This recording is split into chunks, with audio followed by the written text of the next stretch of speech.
ರಸ್ತೆನಲ್ಲಿ ಹೋಗ್ತಾ ಇದ್ದೆ. ಏನು ನಮ್ಮ ಒಡಕೆಹಳ್ಳ ರಸ್ತೆ ಮಾರ್ಗ ಮಧ್ಯದಲ್ಲಿ ನಮ್ಮ ರೈತ ಸಂಘದವರು ಇಲ್ಲಿ ಒಂದು ಪ್ರತಿಭಟನೆಯನ್ನು ಮಾಡ್ತಾ ಇದ್ರು. ಏನು ಮಧ್ಯಾಹ್ನದ ಒಂದು ಊಟದ ವ್ಯವಸ್ಥೆಯನ್ನು ಮಾಡ್ಕೊಳ್ತಕ್ಕಂಥ ನಿಟ್ಟಿನಲ್ಲಿ ಇಲ್ಲಿ ಒಂದು ಧರಣಿ ಕೂತಿದ್ದಾರೆ ಬಂಧುಗಳೇ. ಈ ಒಂದು ಧರಣಿ ಕೂತಿರುವ ಉದ್ದೇಶವನ್ನು ನಾನು ಸ್ವಲ್ಪ ತಿಳ್ಕೊಳ್ಳೋಣ ಅಂತ ಬರ್ತೀನಿ. ಇಲ್ಲಿ ನೋಡಿ, ತಾವು ವೀಕ್ಷಣೆ ಮಾಡಬಹುದು. ನೋಡಿ, ಕರ್ನಾಟಕ ರಾಜ್ಯ ರೈತ ಸಂಘ ಹಾಗೂ ದಂಟಳ್ಳಿ ಏತ ನೀರಾವರಿ ಹೋರಾಟ ಸಮಿತಿ, ಹನೂರು ತಾಲೂಕು, ಚಾಮರಾಜನಗರ ಜಿಲ್ಲೆ. ನೋಡಿ, ಈ ಥರ ಒಂದು ನಾಮಫಲಕವನ್ನು ಅಳವಡಿಸಿರ್ತದೆ. ಸಮಸ್ಯೆಗಳನ್ನು ಬಗೆಹರಿಸಿಕೊಡುವ ತನಕ ಅಹೋರಾತ್ರಿ ಧರಣಿ ಅಂತಕ್ಕಂಥ ಒಂದು ಇಲ್ಲಿ ನಾವು ವೀಕ್ಷಣೆ ಮಾಡ್ಬೋದು. ಅಂತರ್ಜಲ ಅಭಿವೃದ್ಧಿಗಾಗಿ ದಂಟಳ್ಳಿ ಮಾರ್ಗವಾಗಿ ಏತ ನೀರಾವರಿ ಯೋಜನೆ ರೂಪಿಸಿ ಕುರಟಿ, ಹೊಸೂರು, ಸೆಟ್ಟಳ್ಳಿ, ಮಾಟಳ್ಳಿ ಪಂಚಾಯಿತಿ ವ್ಯಾಪ್ತಿಯಲ್ಲಿ ಬರುವ ಎಲ್ಲ ಕೆರೆಕಟ್ಟೆಗಳಿಗೆ, ಹಳ್ಳ ಕೊಳ್ಳಗಳಿಗೆ ನೀರು ಹರಿಸಿ ಅಂತರ್ಜಲ ಹೆಚ್ಚಿಸಬೇಕು ಅಂತಕ್ಕಂಥ ಒಂದು ಹೋರಾಟವನ್ನು ಮಾಡಲಾಗ್ತಾ ಇದೆ. ಇಲ್ಲಿ ಬಹಳ ಒಂದು ಅಸಮಾಧಾನಕರವಾದ ವಿಚಾರ ಏನಪ್ಪ ಅಂದರೆ,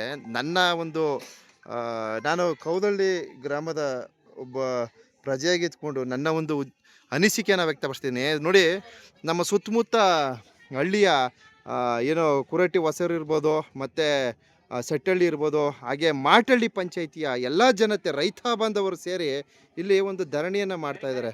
ಭಾಳ ಖುಷಿ ಆಯ್ತದೆ. ಇವರ ಒಂದು ಕಾರ್ಯಕ್ರಮ ನೋಡಿ, ನೀರಿನ ಒಂದು ಯೋಜನೆ ಅತ್ಯವಶ್ಯಕ ಅಂತಕ್ಕಂಥ ನಿಟ್ಟಿನಲ್ಲಿ ಮಾಡ್ತಾಯಿದ್ದಾರೆ. ನೋಡಿ, ನಮ್ಮ ಕೌದಳ್ಳಿ ಗ್ರಾಮ ಒಂದು ಬೃಹತ್ ಗ್ರಾಮ.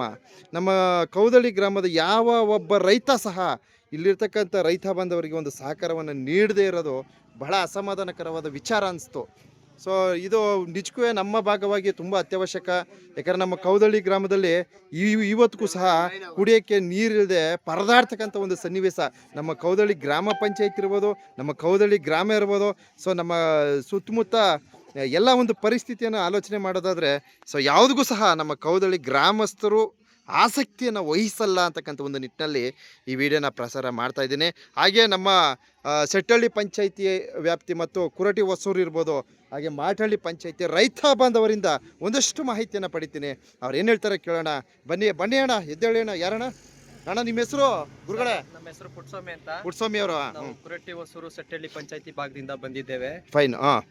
ನಾವು ಈ ಚಳುವಳಿ ಏನಕ್ಕೋಸ್ಕರ ಹಮ್ಮಿಕೊಂಡಿದ್ದೀವಿ ಅಂತಂದ್ರೆ, ನಮ್ಮ ಭಾಗದಲ್ಲಿ ಬರ ಪೀಡಿತ ಪ್ರದೇಶ. ಹೌದು. ಮಾಟಳ್ಳಿ ಆಗಿರ್ಬೋದು, ಕುರಟಿ, ಹೊಸೂರು ಪಂಚಾಯತಿ ಆಗಿರ್ಬೋದು, ಸೆಟ್ಟಳ್ಳಿ ಪಂಚಾಯತಿ ಆಗಿರ್ಬೋದು, ಹಾಗೆ ಅಕ್ಕಪಕ್ಕ ಗ್ರಾಮಗಳು ಅಂದ್ರೆ ಪಕ್ಕದಲ್ಲಿ ಎಲ್ಲ ಇದಾವೆ. ಹೌದು. ಆದ್ರೆ ಈಗ ಸಮಸ್ಯೆ ಬಂದಿರೋದು ಏನಂತಂದ್ರೆ, 1150 ಅಡಿ ಬೋರ್ ಹಾಕ್ಸಿದ್ರು ಕೂಡ ಸರಿಯಾಗಿ ನೀರ್ ಸಿಗ್ತಾ ಇಲ್ಲ. ಹೌದು. ಆದ್ರೂ ಒಂದ್ 750 ಅಡಿ 800 ಅಡಿಲಿ ನೀರ್ ಸಿಕ್ಕಿದ್ರೆ ಅದು ಆರೋಗ್ಯಕರವಾದ ನೀರಲ್ಲ. ಹೌದು. Already kidney stone, kidney effect ಈ ತರ ಆಗ್ತಾ ಇದ್ದಾವೆ. ಹಾಗೆ ಹಳ್ಳ ಕೊಳ್ಳಗಳಲ್ಲಿ ನೀರಿಲ್ಲ, ಕೆರೆಗಳಲ್ಲಿ ನೀರಿಲ್ಲ, ದನಕರುಗಳು ಸಾಯ್ತಾ ಇದ್ದಾವೆ. ತುಂಬ ಬರ ಪೀಡಿತ ಪ್ರದೇಶ ಆಗಿದೆ. 2009-2010ರಲ್ಲಿ ಯಡಿಯೂರಪ್ಪ ಅವರು ಮುಖ್ಯಮಂತ್ರಿ ಆಗಿದ್ದಾಗ ನಮಗೆ 100 ಕೋಟಿ ಸ್ಯಾಂಕ್ಷನ್ ಆಗಿತ್ತು. ಈ ಚಾಮರಾಜನಗರ ಜಿಲ್ಲೆಯಲ್ಲಿ ನೀರಾವರಿ ವ್ಯವಸಾಯಗಾರರು ಆಗ್ಬೇಕಂತ ಆಗಿದ್ದು, ಇದೇನಿದು ಗುಂಡಾಪುರವರೆಗೂ ಸ್ಟಾಪ್ ಆಗಿದೆ. ಅಲ್ಲಿ ಡ್ಯಾಮ್ ಆಗಿ ಈ ಕಡೆ ಯಾವುದೇ ರೀತಿಯ ನಮ್ಗೆ 100 ಕೋಟಿ ಸ್ಯಾಂಕ್ಷನ್ ಆಗಿತ್ತು ಅಂದ್ರಲ್ಲ, ಅದೇ ಕಾರ್ಯರೂಪಕ್ಕೆ ಬಂದಿಲ್ಲ. ಯಾವುದೇ ಈ ಕಡೆ ಬಂದಿಲ್ಲ. ಅಂದ್ರೆ ಕೆಲವೊಂದು ಗ್ರಾಮಗಳಿಗೆ ಆಗಿದೆ, ನಮ್ಮ ಗ್ರಾಮಗಳ ಕಡೆ ಆಗಿಲ್ಲ. ಆದ್ರೂ ಸಹ ಈ ಸಂಬಂಧಪಟ್ಟ ಅಧಿಕಾರಿಗಳು ಯಾವುದೇ ರೀತಿ ನಮ್ಮ ಭಾಗದಲ್ಲಿ ಅನುಕೂಲಕರವಾಗಿಲ್ಲ. ಆದುದರಿಂದ ನಾವು ಅರ್ಪುತರಾಜ್ ಅವರು ತುಂಬಾ ಕಡೆ ಓಡಾಡಿ ಮನವಿಯನ್ನ ಸಲ್ಲಿಸಿದ್ರು. ಆದ್ರೂ ಸಹ ಯಾವುದೇ ನಮ್ಮ ತುಂಬಾ ಹಸಿರು ಸೇನೆ ಇರ್ಬೋದು, ಕರ್ನಾಟಕ ರಾಜ್ಯ ರೈತ ಸಂಘ ಹಾಗೂ ಹಸಿರೇ ಉಸಿರು ಇವೆಲ್ಲ ನಮ್ಮ ಸಂಘಟನೆಗಳು ಸೇರಿಕೊಂಡು ಹೋರಾಟ ಮಾಡ್ತಾ ಇದ್ದೀವಿ. ಆದರೂ ಸಹ ಇವತ್ತಿಗೆ 3 ದಿನ ಆಗಿದೆ, 2 ರಾತ್ರಿ ಕಳೆದಿದೆ, ಇದು 3ನೇ ರಾತ್ರಿ ಬರುತ್ತೆ. 3 ದಿನ ಆಗಿದೆ, ಯಾವುದೇ ಅಧಿಕಾರಿಗಳು ಬಂದು ಸ್ಪಂದಿಸಿಲ್ಲ. MLA ಅವರು ಮೊದಲನೇ ದಿನ ಬಂದಿದ್ರು, ಬಂದು ಮಾತಾಡಿ ಹೋದ್ರು, ಬಗೆಹರಿಸ್ತೀನಿ ಅಂತ ಹೋದ್ರು. MLA ಅವರು ಭರವಸೆ ಕೊಟ್ಟರು, ಆದರೆ ಇನ್ನೂ ಬಂದಿಲ್ಲ. ಆದರೂ ಸಹ ಇದಕ್ಕೆ ಸಂಬಂಧಪಟ್ಟ ಅಧಿಕಾರಿಗಳು ಯಾರು ಬಂದಿಲ್ಲ. ನಾವು ಆದರೂ ಈ ಚಳುವಳಿ ಬಿಡ್ತಾ ಇಲ್ಲ. ಎಲ್ಲ ಸಂಘಟನೆಕಾರರು ಕೂಡ ನಮಗೆ ಬೆಂಬಲವನ್ನು ನೀಡ್ತೀವಿ ಅಂತ ಹೇಳಿದ್ದಾರೆ, ಇನ್ನು ಮುಂದೆ ಬರ್ತೀವಿ ಅಂತ ಹೇಳಿದ್ದಾರೆ. ಇದೇ ರೀತಿ ನಮಗೆ ಯಾವುದೇ ರೀತಿಯ ಸ್ಪಂದಿಸಿಲ್ಲ ಅಂತಂದರೆ ಸರ್ಕಾರಿ ಇದಕ್ಕೆ ಸಂಬಂಧಪಟ್ಟ ಅಧಿಕಾರಿಗಳು ಬೇಗ ಬಂದು ನಮ್ಮ ಈ ಕೋರಿಕೆಯನ್ನು ಈಡೇರಿಸಬೇಕು. ಏನಿದೆ ಈ ಹೇಳಿದಿರಲ್ಲ, ಈ ಸಮಸ್ಯೆಗಳನ್ನು ಬಂದು ಬಗೆಹರಿಸಬೇಕು. ಇಲ್ಲ ಅಂತಂದರೆ ಮುಂದಿನ ದಿನಗಳಲ್ಲಿ ಇವತ್ತು ಏನು ಈ 50ರಿಂದ 100 ಜನ ಕುಂತ್ಕೊಂಡಿದ್ದೀವಿ, ಇನ್ನು ಮುಂದೆ 200 ಜನ ಆಗುತ್ತೆ, 500 ಜನ ಆಗುತ್ತೆ. ಬಹಳ ಬಹಳ ಸಂಘಟನೆಗಳು ನಮಗೆ ಮುಂದೆ ನಾವು ಭಾಗವಹಿಸ್ತೀವಿ ಅಂತ ಹೇಳಿದ್ದಾರೆ. ಇವಾಗೇನು ಸ್ವಲ್ಪ ಜನ ಇದ್ದಾರೆ ಅಂತ ತಿಳ್ಕೊಬೇಡಿ ನೀವು. ಇವಾಗ ಅಲ್ಲಲ್ಲಿ ರೈತರುಗಳು ಬರ್ತಾ ಇದ್ದಾರೆ, ಇನ್ನೂ ಹೆಚ್ಚಿನ ಸಂಖ್ಯೆಯಲ್ಲಿ ಆಗುತ್ತೆ. ದಯಮಾಡಿ ಆದಷ್ಟು ಬೇಗ ಈ ನಮ್ಮ ಕೋರಿಕೆಯನ್ನು ಈಡೇರಿಸ್ಬೇಕಂತ ಕೇಳ್ಕೊತಾ ಇದ್ದೀನಿ. ನೋಡಿ, ನಮ್ಮ ಹೊಸೂರು ಪಂಚಾಯಿತಿಯ ರೈತ ಬಾಂಧವರು ಪುಡ್ಸ್ವಾಮಿ ಅವರು ಅವರ ಒಂದು ಅಷ್ಟು ಅನಿಸಿಕೆಯನ್ನು ವ್ಯಕ್ತಪಡಿಸಿರ್ತಾರೆ. ಹಾಗೆ ನಮ್ಮ ಸೆಟ್ಟಳ್ಳಿ ಪಂಚಾಯಿತಿಯ ಕೆಂಪರಾಜು ರೈತ ಬಾಂಧವರು ಅವರು ಸಹ ಈ ಒಂದು ಪ್ರತಿಭಟನೆ ಕುರಿತು ಅವರ ಒಂದು ಅನಿಸಿಕೆಯನ್ನು ಹೇಳ್ತಾರೆ. ಹೇಳಿ ಗುರುಗಳೇ. ಸರ್ ನೋಡಿ, ಎಷ್ಟೋ ವರ್ಷದಿಂದ ನಾವು ಹೋರಾಟಗಳನ್ನು ಕೈಗೊಳ್ಳುತ್ತಾ ಇದ್ದೀವಿ. ಮೊನ್ನೆ MLA ಅವರು ಬಂದು ಇದನ್ನು ಪೂರ್ತಿಗೊಳಿಸಿ ಅಂತ ಹೇಳಿದ್ದಾರೆ, ಭರವಸೆ ಕೊಟ್ಟಿದ್ದರು. ಹಾಗೂ ಮತ್ತು ನಮ್ಮ ಇನ್ನೊಬ್ಬರು ಪ್ರಕಾಶಣ್ಣ ಅಂತ ಹೊನ್ನೂರು ಪ್ರಕಾಶಣ್ಣ ಅವರು ಬಂದು ನಮ್ಮ ಇದರಲ್ಲಿ ಸಂತೆಕಾನಿಯನ್ನು ನಮ್ಮ ಪ್ರಜಾಪ್ರಭುತ್ವ ಇದ್ದಿದ್ದನ್ನ ಈಗ ಅರಣ್ಯ ಇಲಾಖೆಯವರು ಅದನ್ನು ಸೇರಿಸ್ಕೊಂಡು ಜನಕ್ಕೆ ಭಾಳ ತೊಂದರೆ ಕೊಡ್ತಿದ್ದಾರೆ. ದನ ಕರುಗಳು ಜನ ತಿರುಗಾಡು ಜಾಗ ರಸ್ತೆಗೆಲ್ಲ ಮುಳ್ಳು ಹಾಕಿ ಅದಕ್ಕೆ ನೀರಿಲ್ಲದೆ ಬಿಡ್ತಕ್ಕಂಥ ಬೋರ್ವೆಲ್ ನೀರನ್ನ ಬಂದ್ ಮಾಡಿದ್ದಾರೆ. ಅದನ್ನು ವ್ಯಕ್ತಪಡಿಸಿದ್ದೀವಿ. ಇಲ್ಲಿ ಸಂತೆಕಾನಿಲ್ಲ ಹಂಗಾಗಿದೆಯಾ? ಸಂತೆಕಾನಿಲ್ಲ ಆಗಿದೆ ಸರ್. ನೀವು ಬೋರ್ ನೀರು ಬಿಡ್ತಿಲ್ವಾ? ಬಿಡ್ತಾ ಇಲ್ಲ ಸರ್, ಇವಾಗ ಬಿಡ್ತಾ ಇಲ್ಲ.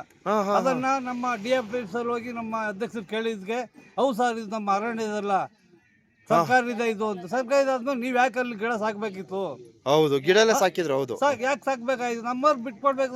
ಅಲ್ಲ, ಅದು ಪ್ರಾಣಿಗಳಿಗೆಲ್ಲ ಅನುಕೂಲ ಆಗಿತ್ತಲ್ಲ ಸ್ವಾಮಿ. ಎಷ್ಟೋ ವರ್ಷದಿಂದ ಅದು ಸಂತೆಕಾನಿ ಅಂತ ಹೇಳಿದ್ದು. ಹೌದು, ನಿಮ್ಮ ಅರಣ್ಯದಲ್ಲಿ ಎಷ್ಟು ಜಾಗ ಇದೆ ಸಾಕ್ಬೋದು ತಾನೆ ಅಂತ ಹೇಳಿದ್ರು ಸರ್.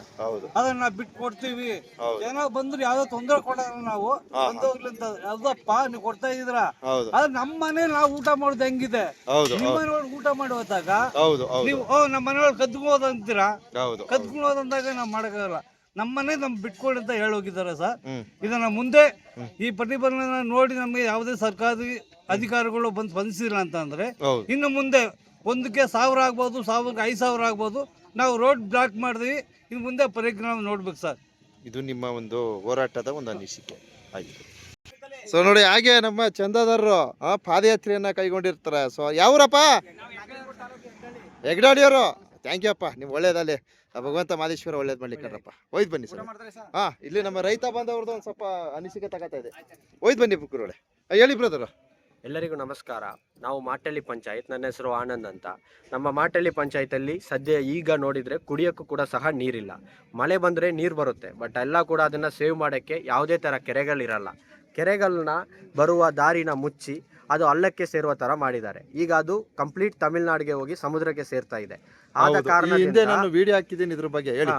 ಕಾರಣದಿಂದ ನಮಗೆ ನೀರಿನ ಕೊರತೆ ತುಂಬಾನೇ ಅತ್ಯವಶ್ಯವಾಗಿದೆ. ಈ 15 ವರ್ಷ ಇಂಚೆಯಿಂದ ಏನಿದೆ 2000ವರೆಗೂ ನಮಗೆ ನೀರಿನ ತೊಂದರೆ ಏನೂ ಆಗಲಿಲ್ಲ. 2001ರಿಂದ ಈ 2025 ವರ್ಷ ಕಾಲ ಸ್ವಲ್ಪ ಇನ್ಕ್ರೀಸ್ ಆಗಿ ಲಾಸ್ಟ್ 10 ವರ್ಷಗಳ ಕಾಲ ನಮಗೆ ಕುಡಿಯೋಕ್ಕೂ ಸಹ ನೀರಿಲ್ಲದ ಸ್ಥಿತಿಗೆ ನಾವು ಹೋಗಿದ್ದೀವಿ. ಈ 10 ವರ್ಷ ಕಾಲದಿಂದಲೂ ಕೂಡ ನಮಗೆ ಕಾವೇರಿ ನೀರಿನ ತಂದು ಕೊಡಿ, ಆಲೇರಿ ಕೆರೆಗೆ ಕಾವೇರಿ ನೀರಿನ ತರುವೆಗೆ ಒಂದು ವ್ಯವಸ್ಥೆ ಮಾಡಿಕೊಡಿ ಅಂತ ಹಲವಾರು ಸಂಸ್ಥೆಗಳು ಮುಖ್ಯಮಂತ್ರಿಗಳಿಗೆ, ಮಂತ್ರಿಗಳಿಗೆ ಮತ್ತು ನೀರಾವರಿ ಡಿಪಾರ್ಟ್ಮೆಂಟ್ಗೆ ಎಲ್ಲರಿಗೂ ಕೂಡ ತಿಳಿಸಿದರೂ ಕೂಡ ಸಹ ಯಾರೂ ಕೂಡ ಅದರ ಮೇಲೆ ಗಮನ ಹರಿಸ್ತಿರಲಿಲ್ಲ. ಇವಾಗ ಏನಾಗಿದೆ ಅಂದರೆ 1300 ಅಡಿ 1500 ಅಡಿವರೆಗೂ ಸಹ ಬೋರ್ವೆಲ್ನ ಹಾಕ್ತಾ ಇದ್ದೀವಿ. ಮಾಟಳ್ಳಿಯಲ್ಲಿ ಸೆನ್ಸಸ್ ತೊಗೊಂಡಿದ್ರೆ ಮೋಸ್ಟ್ ಕಿಡ್ನಿ ಪ್ರಾಬ್ಲಮ್ಸ್ ಎಲ್ಲಿ ಬರ್ತಿದೆ ಅಂದರೆ ನಮ್ಮ ಮಾಟಳ್ಳಿಯಲ್ಲಿ ಬರ್ತಾ ಇದೆ. 1000 ಅಡಿ ಅನ್ನೋದು ನಮಗೆ ಒಂದು ಲೆಕ್ಕ ಇಲ್ಲ. ನೀರು ಬೇಕು ಅಂದ್ರೆ ನಾವು ಇವತ್ತು ಕನಿಷ್ಠ ಒಂದು 1200 ಅಡಿ 250 ಅಡಿಗೆ ಹೋಗಬೇಕು. ಅಲ್ಲಿಂದ ನಾವು ಮೋಟ್ರ್ ಹಾಕಿ ನೀರನ್ನ ತರ್ತೀವಿ ಅಂದರೆ ನಮಗೆ ಸಹ ಕರೆಂಟು ಕೂಡ ತೊಂದರೆ ಆಗ್ತಿರುತ್ತೆ. ಅಷ್ಟರಿಂದ ಪಂಪ್ ಮಾಡಿ ಬರೋ ಅಷ್ಟರಲ್ಲಿ ಏನು ಪಾತ್ರೆಯಲ್ಲಿ ನೀರು ಇಟ್ಕೊಂಡಿಟ್ಟಿದ್ರೆ ನಾವು ಬೆಳಗ್ಗೆ ನೋಡಿದರೆ ಸಾಲ್ಟ್ ಕಂಟೆಂಟ್ ಹೆಂಗೆ ಕಟ್ಕೊಂಡಿರುತ್ತೆ ಅಂತ ನಾವು ಕಣ್ಣಾರೆ ನೋಡ್ಬೋದು. ನಮ್ಮ ದನ ಕರುಗಳು ಕಾಡಿಗೆ ಹೋಗಿದ್ರು ಕೂಡ ಮೇವಿಲ್ಲ, ಯಾಕಂದರೆ ನೀರು ಸ್ಟೋರ್ ಆಗಲ್ಲ. ಮತ್ತು ಕಾಡಿನ ಪ್ರಾಣಿಗಳು ನೀರಿಲ್ಲದೆ ನಮ್ಮ ಊರೊಳಗಡೆ ಬರೋದು ತುಂಬ ಅತಿ ಹೆಚ್ಚಾಗಿದೆ. ಈಗ ನೀವು ನೋಡಿದರೆ ಸೆನ್ಸಸ್ ತಗೊಂಡು ಫಾರೆಸ್ಟ್ ಅವರೇ ಲೆಕ್ಕ ಮಾಡಿದರೂ ಕೂಡ ಇತ್ತೀಚೆಗೆ ಕಾಲ ಏನು ವೈಲ್ಡ್ ಅನಿಮಲ್ಸ್ ಅಟ್ಯಾಕ್ ಮಾಡಿರೋದು ಹ್ಯೂಮನ್ಸ್ ಮೇಲೆ ಜಾಸ್ತಿ ಆಗಿದೆ. ಒಂದು ಕಾರಣ ಏನೆಂದರೆ ನೀರಿಲ್ಲ. ಇಲ್ಲಿ ನಾವು ನೀರನ್ನು ಸ್ಟೋರ್ ಮಾಡಲ್ಲ. ಇದಕ್ಕೆ ನಾವು ಹೋಗಿದ್ರೆ ಇವತ್ತು ಫಾರೆಸ್ಟ್ ಅವರು ಏನು ಹೇಳ್ತಿದ್ದಾರೆ, ಫಾರೆಸ್ಟಲ್ಲಿ ಇದೆ ಅಂತ ಹೇಳ್ತಿದ್ದಾರೆ. ಫಾರೆಸ್ಟದು ಅಧಿಕಾರಿಗಳು ಏನು ಹೇಳ್ತಿದ್ದಾರೆ, ಫಾರೆಸ್ಟ್ ಅವರು ನೀರು ತರೋಕ್ಕೆ ಬಿಡ್ತಿಲ್ಲ ಅಂತ ಹೇಳ್ತಿದ್ದಾರೆ. ನಾವು ಈಗ ಏನು ನೀರನ್ನ ಕೇಳ್ತಿದ್ದೀವಿ ಅದು ನಮ್ಮ ಮಾತ್ರ ಅಲ್ಲ, ಸಹ ಫಾರೆಸ್ಟಲ್ಲಿರುವ ವೈಲ್ಡ್ ಅನಿಮಲ್ಸ್ಗಳು ಕೂಡ ಬೇಕಾಗಿದೆ. ಇವರು ನೀರನ್ನ ತಗೊಬಂದು ಸ್ಟೋರ್ ಮಾಡಿದರೆ ಅದು ಯಾವುದು ಕೂಡ ಊರು ಒಳಗಡೆ ಹೋಗಲ್ಲ, ಕೆರೆಗೆ ಹೋಗಿ ನೀರು ಕುಡ್ಕೊಂಡು ಅಲ್ಲಿಂದ ಅದು ಅದ್ರ ಪಾಡಿಗೆ ಹೋಗುತ್ತೆ. ಇದು ತೊಂದರೆಗಳು ಕೂಡ ಇಲ್ಲಿ ವಾಸವಾಗುತ್ತೆ. ಇಲ್ಲ ಫಾರೆಸ್ಟ್ ಅವರು ಇದಕ್ಕೆ ಒಂದು ಇದು ಮಾಡಿದ್ವಿ, ನಾವು ನೀರುಗಳನ್ನ ಸ್ಟೋರ್ ಮಾಡ್ತೀವಿ ಅಂದರೆ ನೀವು ಎಂಟೈರ್ ಮಹದೇಶ್ವರ ವಲಯದಲ್ಲಿರುವ ಅರಣ್ಯ ಪ್ರದೇಶ ಆಗಲಿ, ಮಾರ್ಟಳ್ಳಿ ಕಡೆ ಆಗಲಿ ನೀವು ನೋಡ್ಬೋದು ಅರಣ್ಯದಲ್ಲಿ ಎಷ್ಟು ಕೆರೆಗಳಿದೆ. ಆ ಕೆರೆಗಳಲ್ಲಿ ಎಷ್ಟರಲ್ಲಿ ನೀರನ್ನ ಸೇವ್ ಮಾಡ್ತಿದ್ದಾರೆ ಫಾರೆಸ್ಟ್ ಅವರು ಅಂತ ನೀವು ಬಂದು ನೋಡಿದರೆ ಒಂದೂ ಇಲ್ಲ. ಊರು ಒಳಗಡೆ ಕೆರೆಗಳಿದೆ, ಕೆರೆಗಳಿಗೆ ಮಲೆಗಳಿಂದ ನೀರು ಬರ್ತಿರೋದನ್ನ ಆನೆ ಟ್ರೆಂಚ್, ಎಲಿಫೆಂಟ್ ಟ್ರೆಂಚ್ ಹೊಡೋದ್ರಿಂದ ಕಟ್ಟಾಗಿದೆ. ಎಲಿಫೆಂಟ್ ಟ್ರೆಂಚಲ್ಲಿ ಹೋಗಿ ಅಲ್ಲಕ್ಕೆ ಹೋಗುತ್ತೆ ನೀರು, ಆಟೋಮೆಟಿಕ್ ಆಗಿ ಸಮುದ್ರಕ್ಕೆ ಹೋಗಿ ಸೇರುತ್ತೆ. ಎಲ್ಲಿ ಅದರಿಂದ ಇವತ್ತು ಏನಾಗಿದೆ ಅಂದರೆ ಕೆರೆ ಅಂತ RTC ಇದೆ, ಅಲ್ಲಿ ಹೋಗಿ ನೋಡಿದರೆ ಕೆರೆನೇ ಇಲ್ಲ. ಇನ್ನೊಂದು ಏನು ಮಾಡಿದ್ದಾರೆ ಅಂದರೆ ಕೋಟ್ಯಾರು ಕೋಟಿ ನಾವು ಗ್ರಾಮ ಪಂಚಾಯತ್ ನರೇಗಾಗೆ ಕೊಟ್ಟಿದ್ದೀವಿ, ನೀವು ಕೆರೆ ಅಭಿವೃದ್ಧಿ ಮಾಡಬೇಕು ಅಂತ ಹೇಳಿ ಮೊನ್ನೆಗೆ DC ಆಫೀಸಲ್ಲಿ ನಡೆದ ಮೀಟಿಂಗಲ್ಲಿ ನಮಗೆ ಹೇಳಿದರು. ನರೇಗೆಯಲ್ಲಿ ಕೆಲಸ ಮಾಡಿರೋದು ನಮ್ಮ ಮಾಟೆಲಿಯಲ್ಲಿ 50 ಕೆರೆಗಳನ್ನ ಮಾಡಿದ್ದಾರೆ. ಏನಿದ್ದಾರೆ ಮುಖ್ಯಮಂತ್ರಿಗಳಾಗಲಿ ಇಲ್ಲ DC ಅವರಾಗಲಿ CS ಆಗಲಿ ಅಲ್ಲಿ ಕೂತ್ಕೊಂಡು ಡಾಕ್ಯುಮೆಂಟ್ ನೋಡೋ ಬದಲು ಸೀದಾ ಬಂದು ಒಂದಿನ ಎಲ್ಲ ಕೆರೆಗಳು ಏನು ನರೇಗಾದಲ್ಲಿ ಕೆಲಸ ಮಾಡಿರ್ತಾರಲ್ಲ ಆ ಕೆರೆಗಳನ್ನ ನೋಡಿ, ಆ ಬೋರ್ಡ್ಗಳನ್ನ ನೋಡಿ ಅಲ್ಲಿ ನಿಜವಾಗ್ಲೂ ನೀರು ಬಂದು ಸೇವ್ ಆಗ್ತಿದೆಯಾ, ಎಷ್ಟು TMC ಆಗ್ತಿದೆ ಅನ್ನೋದನ್ನ ಲೆಕ್ಕ ತಗೊಂಡು ಪರಿಶೀಲನೆ ಮಾಡಿದರೆ ಈ ನರೇಗಾ ಕೆಲಸ ತುಂಬ ಚೆನ್ನಾಗಿ ಮಾಡಿದ್ದಾರೆ ಮಾಟೆಲಿ ಅವರು ಅನ್ನೋದು ಗೊತ್ತಾಗುತ್ತೆ.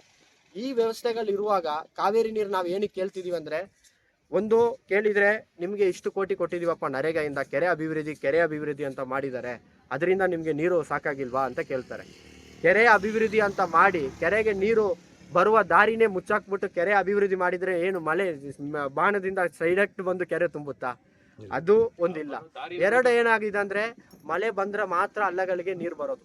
ಯಾಕಂದರೆ ಇದೆಲ್ಲ ಚಿಕ್ಕ ಹೊಳೆಗಳು, ನಮಗೆ ಅಲ್ಲಿಂದ ನೀರು ತಗೊಬಂದು ಆಳೇರಿಯಲ್ಲಿ ನಾವು ಬಿಟ್ಟಿದ್ರು ಕೂಡ ಒಂದು 10 ದಿನಕ್ಕೋ ಒಂದು 20 ದಿನಕ್ಕೋ ಡ್ರೈ ಆಗುತ್ತೆ. ಮತ್ತೆ ನಮಗೆ ಇಲ್ಲಿಂದ 12 ಕಿಲೋಮೀಟ್ರಲ್ಲಿರುವ ಕಾವೇರಿ ನೀರನ್ನ ತಗೊಬಂದು ಅಲ್ಲಿ ತುಂಬಿಸ್ಬೇಕು. ಅದರಿಂದ ಕಾಡಲ್ಲಿರುವ ಪ್ರಾಣಿಗಳಿಗೂ ಒಳ್ಳೆಯದಾಗುತ್ತೆ, ನಮ್ಮ ರೈತರು ಬಾಂಧವರು ಕೂಡ ತುಂಬ ಚೆನ್ನಾಗಿರ್ತಾರೆ. ಶಾಸಕರು ಮೊನ್ನೆ ಬಂದಿದ್ದಾರೆ, ಮಾತಾಡಿದ್ದಾರೆ, ಆದರೆ ಅದರದಲ್ಲಿ ನಮಗೆ ಯಾವುದೇ ಕೂಡ ಒಪ್ಪಿಗೆ ಕೊಟ್ಟಿಲ್ಲ. 20 ದಿನ 60 ದಿನ 75 ದಿನ ಅಂತ ಹೇಳಿ ಸಾಕಾಗಿದೆ. ನಿಮಗೆ ಗೊತ್ತಿರ್ಬೋದು, ಆಗಸ್ಟ್ 5ನೇ ತಾರೀಕು ದಂಟೆಲಿಗೆ ಹೋಗಿ ಕಾವೇರಿ ದಡದ ಹತ್ರ ಹೋರಾಟ ಮಾಡಿದರು ನಮ್ಮ ರೈತ ಬಾಂಧವರು, ಈ 3 ಪಂಚಾಯತಿಯವರು ಸೇರಿ. ಆವತ್ತು ಅಲ್ಲಿ ಹೇಳ್ತಾರೆ ನಾವು DPR ಪಾಸ್ ಮಾಡ್ತೀವಿ, ನೀರು ತರೋದಕ್ಕೆ ವ್ಯವಸ್ಥೆ ಮಾಡ್ತೀವಿ ಅಂತೇಳಿ. ಇವಾಗ ನಾವು 10ನೇ ತಿಂಗಳಲ್ಲಿ ಇದ್ದೀವಿ, ಇದುವರೆಗೂ ಯಾವುದೇ ಥರ ಏನು ಕೂಡ ಅವ್ರು ಆ್ಯಕ್ಷನ್ ತಗೊಂಡಿಲ್ಲ ಅಂತಲೇ ಇಲ್ಲಿ ಬಂದು ಕೂತಿದ್ದೀವಿ.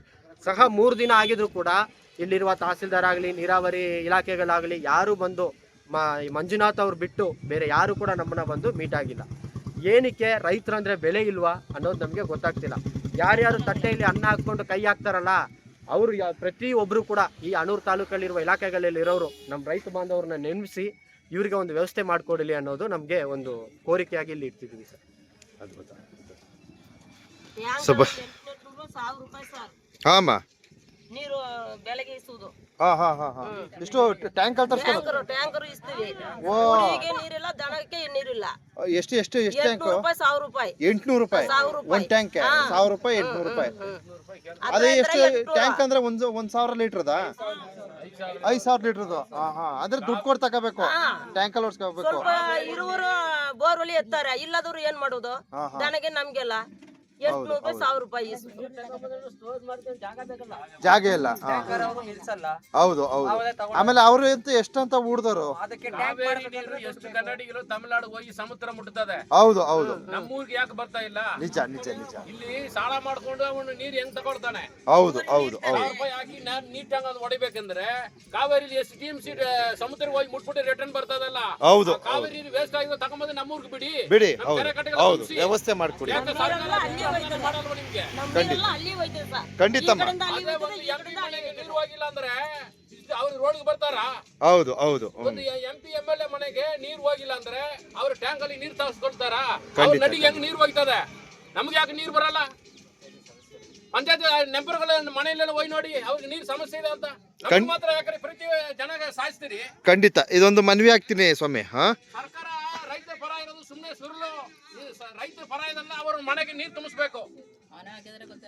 ನೋಡಿ ಬಂಧುಗಳೇ, ಏನು ನಮ್ಮ ಶೆಟ್ಟಳ್ಳಿ, ಹೊಸೂರು, ಮಾಟಳ್ಳಿ ಏನು 3 ಗ್ರಾಮ ಪಂಚಾಯಿತಿ ವತಿಯಿಂದ ನಮ್ಮ ರೈತ ಬಂಧುವರು ಆಗಮಿಸಿ ನಮ್ಮ ಏನು ಈ ಒಂದು ಒಡಕೆ ಹಳ್ಳ ಒಡಕೆಹಳ್ಳ ಇದು 3 ಪಂಚಾಯತಿಗೂ ಇದು ಸೆಂಟ್ರಲ್ ಪ್ಲೇಸ್ ಅಂತ ಹೇಳ್ಬೋದು. ಸೊ ಒಡಕೆಹಳ್ಳ ಗ್ರಾಮದಲ್ಲಿ ಬಂದು ಈ ರೀತಿಯ ಒಂದು ಪ್ರತಿಭಟನೆಯನ್ನು ಹಮ್ಮಿಕೊಂಡಿರ್ತಾರೆ. ಸೊ ಇವ್ರಿಗೆ ಈಗಾಗಲೇ MLA ಅವರು ಶಾಸಕರು ಮಾನ್ಯ ಶಾಸಕರು M.R. ಮಂಜುನಾಥ್ರವರು ಆಗಮಿಸಿ ಈಗಾಗಲೇ ನಾವು ಇದಕ್ಕೊಂದು ಸೂಕ್ತ ವ್ಯವಸ್ಥೆಯನ್ನು ಮಾಡ್ತೀನಿ ಅಂತಕ್ಕಂಥ ಒಂದು ಭರವಸೆಯನ್ನು ಕೊಟ್ಟೋಗಿರ್ತಾರಂತೆ. ಸೊ ಅದರಂತೆ ಇನ್ಯಾವ ಅಧಿಕಾರಿಗಳು ಸಹ ಬಂದಿಲ್ಲ, ನಮ್ಮ ಒಂದು ಸಮಸ್ಯೆಗಳಿಗೆ ಸ್ಪಂದಿಸಿಲ್ಲ ಅಂತಕ್ಕಂಥ ಒಂದು ಹೇಳಿಕೆಯನ್ನು ಇಲ್ಲಿ ರೈತ ಬಂದವರು ಅವರ ಒಂದು ಅನಿಸಿಕೆಯನ್ನು ವ್ಯಕ್ತಪಡಿಸ್ತಾ ಇದ್ದಾರೆ. ಸೊ ಮುಂದಿನ ದಿವಸ ದಯವಿಟ್ಟು ನಮ್ಮ ಭಾಗ ನಮ್ಮ ಹನೂರು ಕ್ಷೇತ್ರ ತುಂಬ ಕಂಗೆಟ್ಟೋಗಿದೆ. ಅದರಲ್ಲೂ ನೀರಿನ ವಿಚಾರಕ್ಕಂತೂ ಒಂದು ಹದಗೆಟ್ಟ ಪರಿಸ್ಥಿತಿ. ಕುಡಿಯೋ ನೀರನ್ನ ದುಡ್ಡು ಕೊಟ್ಟು ತರಿಸ್ಕೊಬೇಕು. ಸ್ವಲ್ಪ ಹಣವಂತರು ತರಿಸ್ಕೊಬೋದು, ಆದರೆ ಪಾಪ ಬಡತನದಲ್ಲಿರ್ತಕ್ಕಂಥವ್ರು ಯಾವುದೇ ಕಾರಣಕ್ಕೂ ದುಡ್ಡು ಕೊಟ್ಟು ನೀರನ್ನ ತರಿಸ್ಕೊಳ್ತಕ್ಕಂಥ ಒಂದು ಪರಿಸ್ಥಿತಿ ಆಗಬಾರ್ದು. ಸೊ ಆದ್ದರಿಂದ ದಯವಿಟ್ಟು ಮುಂದಿನ ದಿವಸ ನಮ್ಮ ಭಾಗ ನಮ್ಮ ಹನೂರು ಕ್ಷೇತ್ರ ಏನಿದೆ, ಈ ಒಂದು ಕ್ಷೇತ್ರ ಅಭಿವೃದ್ಧಿಯನ್ನು ಕಂಡ್ಕೋಬೇಕಂದ್ರೆ ಸೊ ಏನೋ ನಮ್ಮ ದಂಠಳ್ಳಿಲಿ ಅದೆಷ್ಟೋ ಸಾವಿರಾರು TMC ನೀರು ಹರಿದು ವ್ಯಯವಾಗಿ ಹೋಗ್ತಾ ಇದೆ. ಸೊ ಆ ಒಂದು ನೀರನ್ನು ನಮ್ಮ ಭಾಗ ತರಬೇಕು ಅಂತಕ್ಕಂಥ ಒಂದು ನಿಟ್ಟಿನಲ್ಲಿ ಈ ವಿಡಿಯೋನ ಎಲ್ಲ ರೈತ ಬಾಂಧವರ ಪರವಾಗಿ ಪ್ರಸಾರವನ್ನು ಮಾಡ್ತಾ ಇದ್ದೀವಿ.